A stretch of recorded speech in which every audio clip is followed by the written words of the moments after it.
Assalamualaikum warahmatullahi wabarakatuh. Halo, perkenalkan nama saya Ugi. Jadi, pada video kali ini, saya akan mempraktekkan bagaimana cara membuat grafik batang frekuensi, plus grafik garis frekuensinya. Jadi, kira-kira kita akan membuat grafiknya seperti ini. Oke, seperti ini grafiknya kira-kira akan kita buat. Kita akan membuatnya dengan menggunakan software R di RStudio. Nah, teman-teman, materi yang akan saya terangkan ini nantinya merupakan isi dari buku saya. Nah, yang ini dia, R untuk pemula. Teman-teman bisa akses di www.startkomat.com. Kemudian, saya juga ada membuat software statistika namanya StatCal. Teman-teman bisa download gratis di www.statcal.org. Teman-teman bisa download di bagian ini. Dan juga ini channel YouTube saya namanya Startkomat. Jangan lupa dibantu subscribe. Oke, terima kasih. Jadi kita mulai saja. Jadi misalkan diberikan data seperti ini ya teman-teman. Jadi ada 18 data dari nomor 1 sampai 18. Nah, dari 18 data ini kita akan membuat interval seperti ini intervalnya. Nah, ini dia intervalnya. Jadi dimulai dari lebih kecil dari 30. Kemudian interval yang kedua ini dia 30 sampai 40, tapi 30-nya ikut, maksudnya tanda ini dia kurung siku, itu maksudnya angka tersebut juga ikut bagian dia. Kemudian dari 40 sampai 50 sampai lebih besar sama dengan 60. Nah, contoh misalkan ya, ini datanya ada di Excel. Sudah ada di Excel, tunggu ya. Di sini. Ini dia. Nah, yang pertama, lebih kecil dari 30. Siapakah yang lebih kecil dari 30? Nih, masuk ya. Apakah 30 masuk? Nggak masuk, karena kan dia lebih kecil ya. Karena dia lebih kecil, angka 30 itu nggak ikut dia. Kecuali kalau lebih kecil sama dengan, baru angka 30-nya masuk. Berarti cuma ada satu ya. Sekarang dari yang kedua, dari 30 sampai 40, 30-nya ikut, tapi 40-nya nggak ikut, karena tandanya kurung yang 40. Tapi yang 30 kan kurung siku, berarti angka 30-nya dia ikut. Ada berapa? Kita cek. Ini masuk ya, 1. Kita warnai. 2, masuk. 3, masuk. Ada 4, masuk. 5. 40 nggak ikut, karena dia kan tandanya kurung seperti ini. Jadi ada 5, seperti ini. Dan seterusnya. Ini persentasenya ya. Ini contohnya 5,56 diperoleh 1 dibagi 18. 1 dibagi 18 dikali 100%. Dapatlah deh 5,56%. 27,78 diperoleh 5 dibagi 18 dikali 100%. Nah dia. Dan seterusnya. Nah, ini namanya tabel distribusi frekuensi ya. Tabel distribusi frekuensi data berkelompok. Baru tabel ini kemudian kita sajikanlah dalam bentuk seperti ini dia. Oke. Contoh dari sini kita bisa melihat bahwa untuk data yang lebih kecil dari 30 ada 1. Untuk data dari 30 sampai 40, di mana 30-nya ikut, 40-nya nggak ikut, ada 5. Gitu ya. Dan seterusnya. Kita akan membuat grafik seperti ini. Oke, kita lanjut. Nah, tahapan pertama, teman-teman, siapkan data terlebih dahulu dalam Microsoft Excel. Mana? Ini dia, sudah saya siapkan. Ini dia. Nah, ini dia. Oke, sudah kita siapkan. Masuk ke tahap selanjutnya. Yang kedua, data dalam gambar satu-satu kemudian dipindahkan ke dalam teks dokumen dan simpan data tersebut dengan nama dataku. Oke, sekarang data yang ada di Excel kita copy, yang ini kita copy. Kemudian kita buat teks dokumen, caranya klik kanan, kemudian new, nah pilih teks dokumen. Nah, kemudian beri namanya dataku. Beri namanya dataku, oke. Sebenarnya sudah saya buat, mana dia? Ini dia. Kemudian, ini saya hapus dulu. Data yang ada di Excel, yang ini tinggal kita copy. Kita copy, kemudian tinggal kita pindahkan ke sini. Jangan lupa di save dan cancel, close. Nah, kita sudah membuat namanya dataku ya. Ini kita hapus saja. Oke, sekarang tahap selanjutnya kita lihat lagi. Ini sudah kita buat nih tahapnya. Oke, tahap selanjutnya jalankan RStudio-nya. Oke, sekarang kita jalankan RStudio-nya. Ini dia, kita jalankan. Kemudian dari sini kita masuk ke dalam RNotebook ya. File, new file, kemudian pilih RNotebook. File, new file, pilih RNotebook. Ini dia. Kemudian kita lihat lagi instruksinya. Simpan terlebih dahulu dalam folder kerja. Simpan dengan nama kode R grafik batang 2. Oke, kita simpan. File, kemudian kita save. Kita save boleh, save as juga boleh. Oke, saya menyimpannya sesuai dengan folder kerja.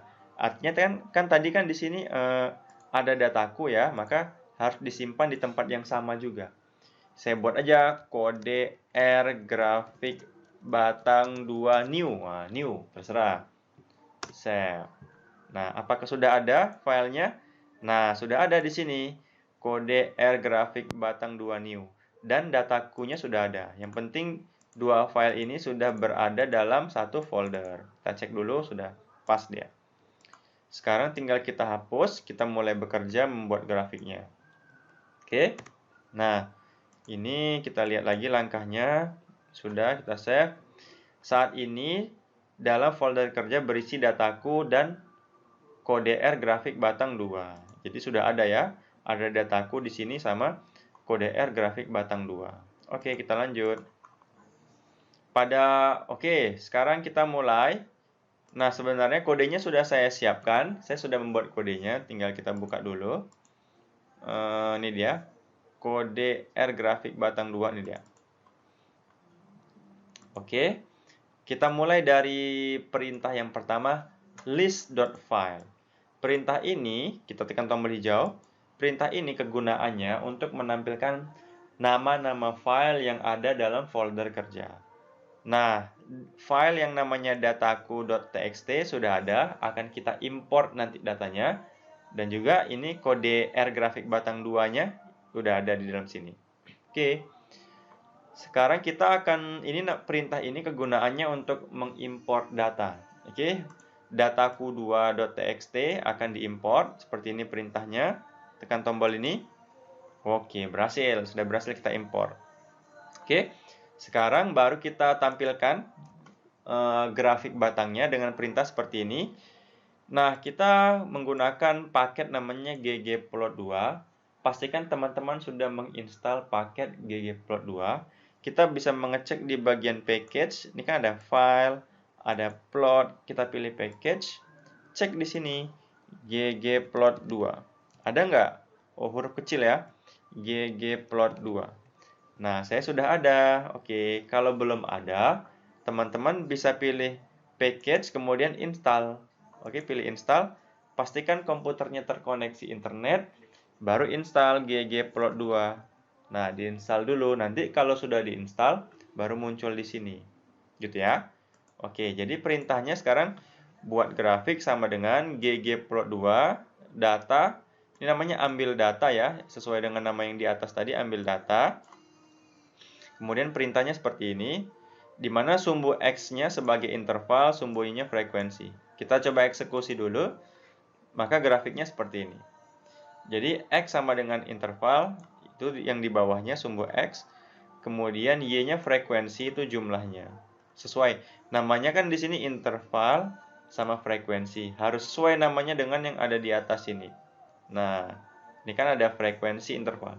Kalau di sini F-nya huruf besar, maka di sini harus besar frekuensinya. Nggak boleh beda huruf, nanti dia error. Nah, tapi dari grafik ini ternyata di bagian pertama ini intervalnya yang ini.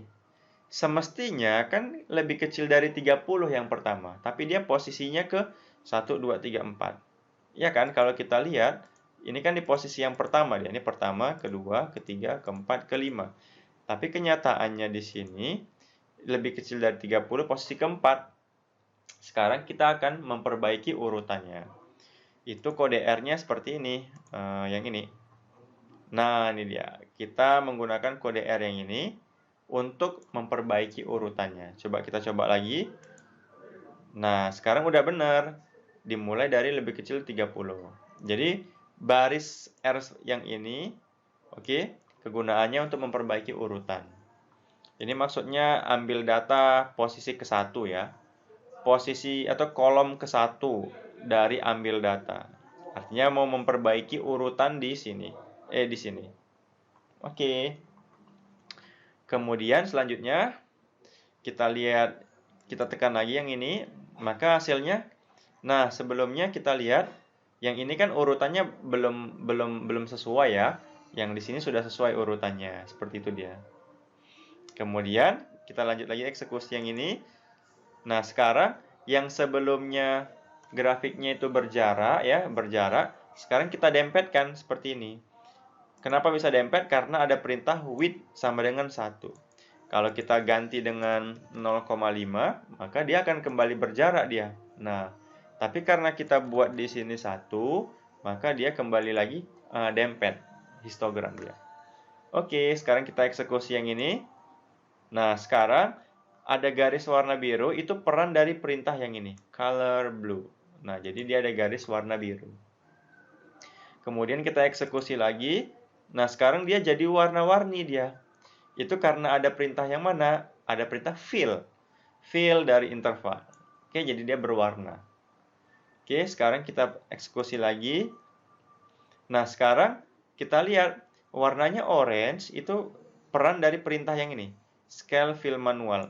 Orange, orange, orange, orange, orange. Ada 5, karena jumlah grafik batangnya ada 5. Oke, seperti itu ya. Color black artinya garisnya warna hitam. Kita eksekusi lagi. Nah, sekarang kita menampilkan frekuensinya. Oke, itu peran dari perintah yang ini. Geom text. Oke, lanjut. Jadi nampak angka-angkanya. Kemudian kita eksekusi lagi. Nah, sekarang yang semula kan angkanya di atas. Sekarang angkanya jadi di tengah. Itu peran dari perintah yang mana? Dari perintah yang ini. Nah, node G, Y. Peran dari perintah ini sehingga angkanya itu jadi ke tengah dia. Seperti itu ya. Kita eksekusi lagi. Nah, sekarang kita menambah garis frekuensinya di tengah-tengahnya. Itu peran dari yang mana? Peran dari perintah yang ini. Geom line. Oke, menambah garis frekuensinya. Nah, sekarang kita eksekusi lagi. Sekarang, nah, kita buat berjarak lagi. Kenapa ini dempet? Karena width-nya kan 1. Nah, width-nya 1, dia jadi batangnya itu dempet. Tapi untuk sekarang, width-nya 0,5 biar terpisah.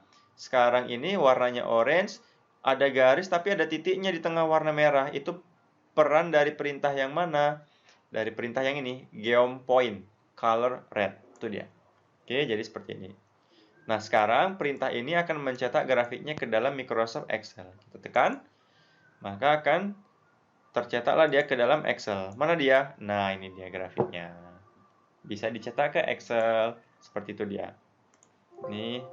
Nah, di sini teman-teman kalau mau mencetak dalam Excel, pastikan sudah menginstal paket OpenXLSX dan GR Device. Bisa diinstal di sini.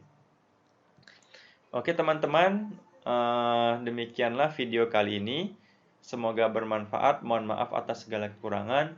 Assalamualaikum warahmatullahi wabarakatuh.